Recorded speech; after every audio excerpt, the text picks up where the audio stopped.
જિગ્નેશ મેવાણી દ્વારા ગુજરાતમાં કહેવાતી દારૂબંધી મુદ્દે હાલ સરકારને ઘેરવાનો પ્રયત્ન કરવામાં આવી રહ્યો છે।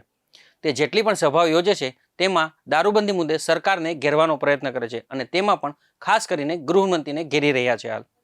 ત્યારે હવે ભાજપ દ્વારા પણ વળતા પ્રહારો કરવામાં આવી રહ્યા છે। ભાજપના media convener doctor Yagnesh Dave દ્વારા હાલ એક વિડીયો બનાવવામાં આવ્યો છે।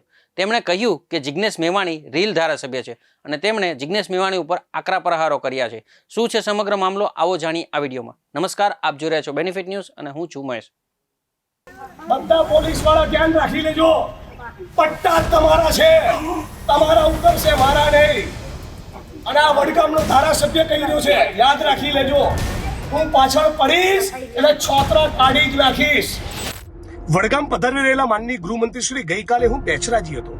2 કિલોમીટર 3 કિલોમીટરની ત્રિજ્યામાં અંબાજી અને મગરવાડા મંદિરના 2 કિલોમીટર 3 કિલોમીટરની ત્રિજ્યામાં દારૂના અડ્ડા ચાલતા હતા। અને જો હા, તો વહીવટ કોણ કરતું હતું અને ઉપર ગાંધીનગર કોને પહોંચાડવા પડતા હતા હપ્તા? આટલું જરા લોકોને પૂછજો ને। વડગામના ધારાસભ્ય જે પ્રજાહિતના કામો કરું છું એવા બણગા ફૂંકી રહ્યા છે અને પોતાની સ્વપ્રસિદ્ધિ માટે એલફેલ શબ્દો બોલી રહ્યા છે। એટલે એલફેલ શબ્દો બોલે એટલે લોકો તાળીઓ પાડે એટલે મજા આવે, અને મજા આવે એટલે રીલો બને, અને રીલો બને એના માટે રીલ ધારાસભ્ય કહી શકાય। અને રીલ ધારાસભ્ય એ માત્ર ને માત્ર વાહવાઈ લૂંટાવે છે, પ્રજાના એક પણ કાર્ય કરતા નથી।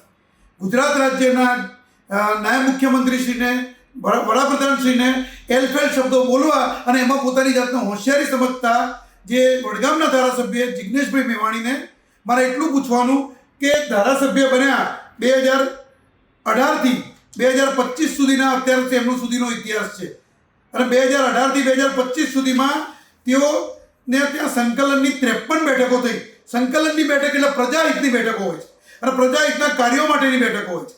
સંકલનની 53 બેઠકો તેમના જિલ્લામાં થઈ અને 53 બેઠકો પૈકી માત્ર ને માત્ર 13 બેઠકોમાં હાજર રહ્યા છે। માત્ર ને માત્ર 13 બેઠકોમાં હાજર રહ્યા છે।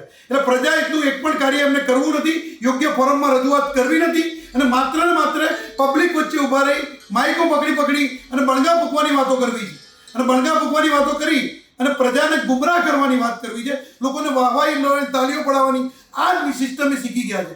જો તમારે જિગ્નેશભાઈ મેવાણી તમારે એટલું જ પૂછવાનું કે જિગ્નેશભાઈ મેવાણી માન્ય ધારાસભ્ય શ્રી, જો તમારે પ્રજાહિતના કાર્યો કરવાના હોય, તમારે પ્રજાહિતના કાર્યોની રજૂઆત કરવાની હોય તો તમે કલેક્ટરની સંકલનની જે બેઠક થતી હોય છે, જિલ્લા સંકલનની બેઠક, એ અત્યાર સુધીમાં તમારા ધારાસભ્ય બન્યા બાદ 53 બેઠકો યોજાઈ ગઈ। 53 માંથી માત્ર 13 બેઠકોમાં કેમ તમે હાજરી આપી છે?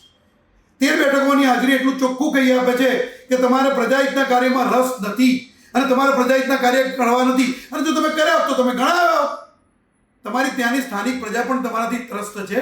માત્ર ને માત્ર તમે છે ને તે મોટી વાતો કરવાની, ખોટી વાતો કરવાની, અને મોટા વ્યક્તિઓ, નાયબ મુખ્યમંત્રી શ્રી હોય કે વડાપ્રધાન શ્રી હોય, એમને ગમે તે શબ્દોમાં બોલવું, આ સંસ્કાર છે।